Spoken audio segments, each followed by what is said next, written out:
Hello and welcome to the launch of the Cambridge Centre for Artificial Intelligence in Medicine. I'm enormously excited by this initiative and delighted to welcome you here today. I think Cambridge is an ideal setting for such a centre, and I wanted to start off with a little bit of history. So going back to the 18th century, Cambridge largely trained clergymen exclusively for the Church of England. But as well as learning divinity, our students learned mathematics. And this was partly because it was felt that mathematics was a superb foundation for understanding God's universe.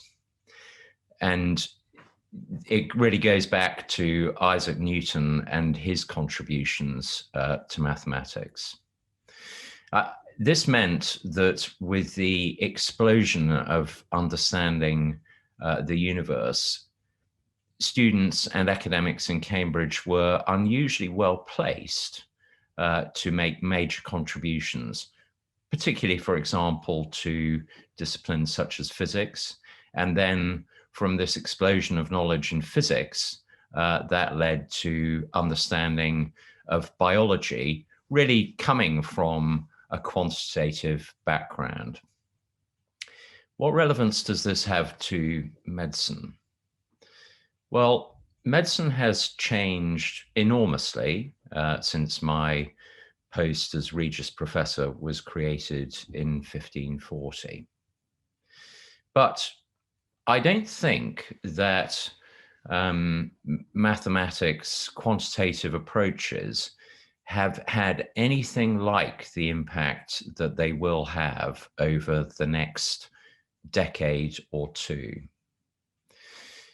Thinking back to when I was a student myself, the world was very different. If we think of banking, that involved going down to a branch in the high street. It involved paper transactions, and everything involved either a check or cash. And just think how different that is today. And of course, that's underpinned by enormous computational power in the background. And this has completely changed the world we live in. Think of travel. I mean, you used to go and book flights sitting at the desk of a travel agent, and that was largely done over the telephone. Think of retail, the way that Amazon or Ocado have completely changed the way that we shop. And then we come to medicine. Medicine hasn't changed that much. And I believe that it is going to change dramatically. And I believe that that is going to be underpinned by approaches that use machine learning and artificial intelligence. And I believe that we should lead the way in that. So yes, it's true that we have electronic patient records now. And I'm proud of the fact that Cambridge University Hospitals is the first hospital system in the UK to reach level 7 of HIMSS, the designation that means that we are effectively paperless as a hospital. But those records are not subject to any kind of computational analysis or discovery that currently enables us to deliver better patient care. And one of the ambitions of this new centre is to unlock all of that information.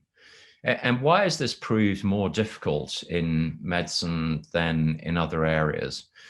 Well, first of all, there's the extraordinary sensitivity of healthcare data.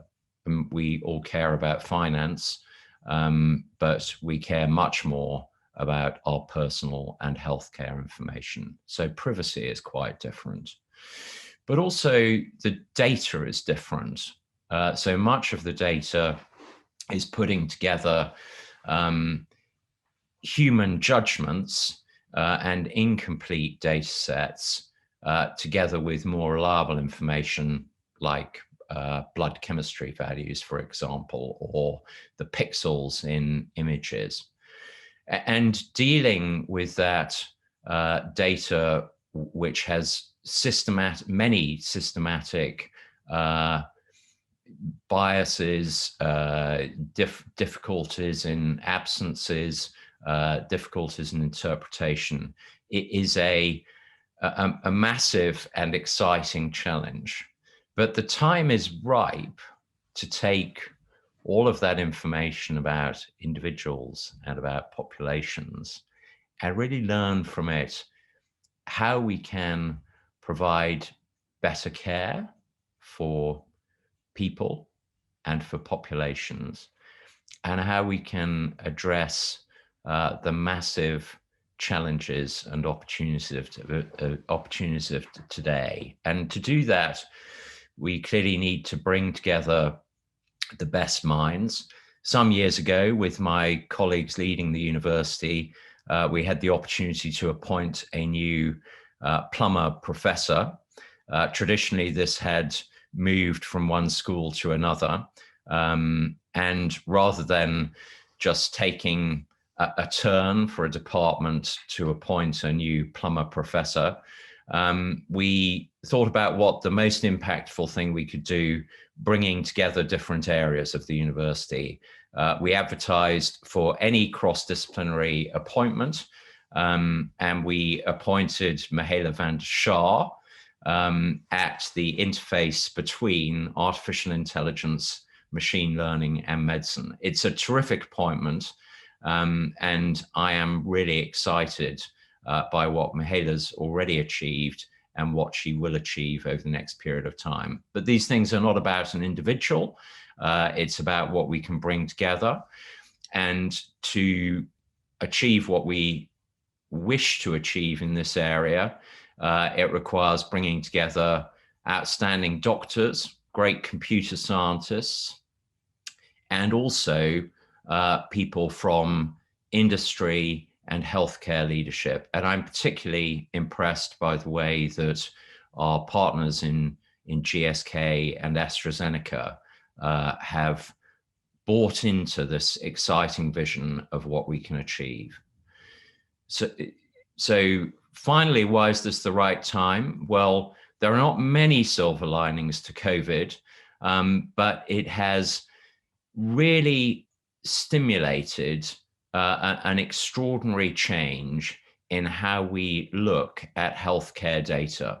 So for the first time, 56 million healthcare records in the UK can be brought together in an anonymized way to understand how we can use the power of data to change the future of humans and healthcare. What an exciting time. Thank you.